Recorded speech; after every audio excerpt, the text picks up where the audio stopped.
everyone, and welcome back to this series on the history of Dundonald Castle. If you're joining us today for the first time, my name is Blythe, and I am the Education Officer for the castle. This is part 4 of our history series, and we are going to cover in this one today the third castle on the hill, or the one that we all know and love as Dundonald Castle today. When we left off, we were in the start of the 14th century, somewhere in the middle of the First War of Independence, and Alexander's castle had been destroyed, we think, by the Scots to keep it from being captured by the English.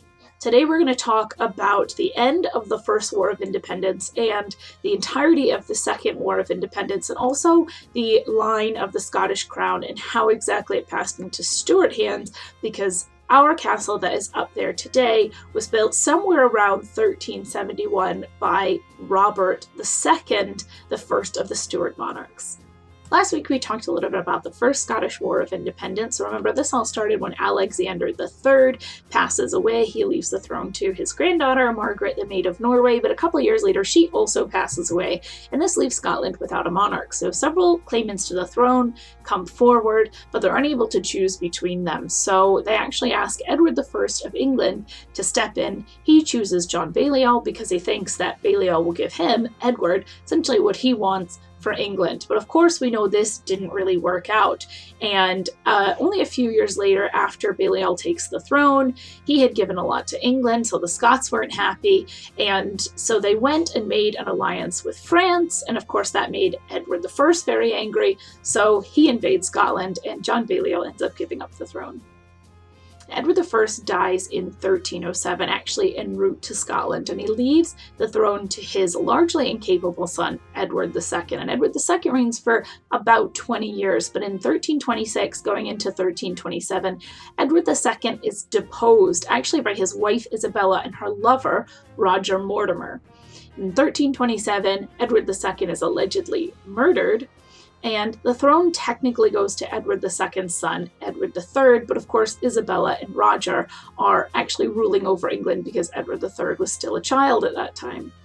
So in 1328, in the name of Edward III, Roger and Isabella signed the Treaty of Edinburgh-Northampton, which effectively ends the First Scottish War of Independence. And while the Scots had to pay a pretty exorbitant amount of money for this, they were given most of what they wanted. So Robert I, or Robert the Bruce, was made King of Scotland. Scotland's independence was recognized, and they even organized a marriage between Robert the Bruce's son, David, and Edward's sister. As we all know, this peace didn't last, and a large reason behind that is because the Treaty of Edinburgh-Northampton pretty effectively split Scotland and England, and it meant that noble English lords lost their territories in Scotland and vice versa. So Scottish lords lost territory in England because before the Wars of Independence, while they were two separate countries, they were largely fluid and lots of rich people owned lands on both sides. And of course, this made the really rich English lords pretty angry because they had lots of territory, and a lot of them were actually given titles in Scotland, specifically during the First War of Independence. This group of people became known as the Disinherited, and they were a large part of the reason that the Second War of Independence started. So in 1329, Robert the Bruce, or Robert I, passes away, and he leaves the throne to his son, David II. Meanwhile, in France, Edward Balliol, so that's the son of John Balliol, who abdicated the throne at the start of the Wars of Independence, he was living exiled in France. And after David II, son of Robert the Bruce, took the throne, he thought to himself, I have a better claim. It was my father who was chosen by Edward I to be King of Scotland. So he decides to invade, and when he invades, he takes with him this group of English supporters, the Disinherited, and they attack Scotland for the first time in 1332, so only 4 years after the First War of Independence concluded. In 1333, Edward III, King of England, gets involved. They attack and retake Berwick, which is a really important border city. It had been in the hands of the Scots since 1318. And also in 1333, Edward Balliol gives up his claim to the Scottish throne to King Edward III of England. Essentially, he takes himself out of the mix, but the war continues between England and Scotland. It actually rages until 1346. And in 1346, a very important battle took place in Durham. It's called the Battle of Neville's Cross. And that was a very decisive English victory. But more importantly, after the Battle of Neville's Cross, the English captured David II, brought him down to London, and kept him prisoner. Now, the war doesn't technically end until 1352, but the Battle of Neville's Cross in 1346 ends the war effectively because the English now have a trump card. They now have David II, the Scottish king, in their possession. Now it's time to take all of this back to how it relates to us at Dundonald Castle. So David II was kept prisoner in London until 1357, when he was released and returned back to Scotland in exchange for a very hefty ransom. David II returns to Scotland and becomes a rather unpopular king. And he dies in 1371, but he doesn't have any children to succeed him to the throne. So who takes the throne? Well, David II had a sister called Marjorie, the daughter of Robert the Bruce. And Marjorie was married to Walter Stewart. So remember last week we talked about how Walter was going to become important, and this is how. Walter and Marjorie had a son. His name was Robert, and Robert is chosen to take the throne because he is nephew of David II and grandson to Robert I. So Robert II is the very first of the Stuart line of monarchs who ruled Scotland and then went on to rule England as well for hundreds of years. And it's around the time that Robert II takes the throne that we think Dundonald Castle was built. Now, Robert Stewart, who became known as Robert II, was born to Walter VI High Stewart and Marjorie Bruce in 1316. So this means that by the time he took the throne in 1371, he was in his mid-50s and actually considered an old man by the standards of the time. So he only ruled Scotland for 19 years. He died in 1390 and passed the throne to his son, Robert III. Robert III is also older when he takes the throne because his father died at an extremely ripe old age in his mid-70s. So Robert III only rules for about 16 years, and he dies in 1406. We know that the castle was favored at least by King Robert II and by his son Robert III because of a wealth of historical documents which showed us that they were spending time at the castle. And in fact, Robert II actually died at Dundonald Castle in 1390, and he passes the throne to his son Robert III. Robert III dies in 1406 and passes the throne to his son James I. So we don't have much evidence that James I spent a lot of time there, but we do have evidence that he spent a decent amount of money repairing the castle in 1426. So it was still at least important to him.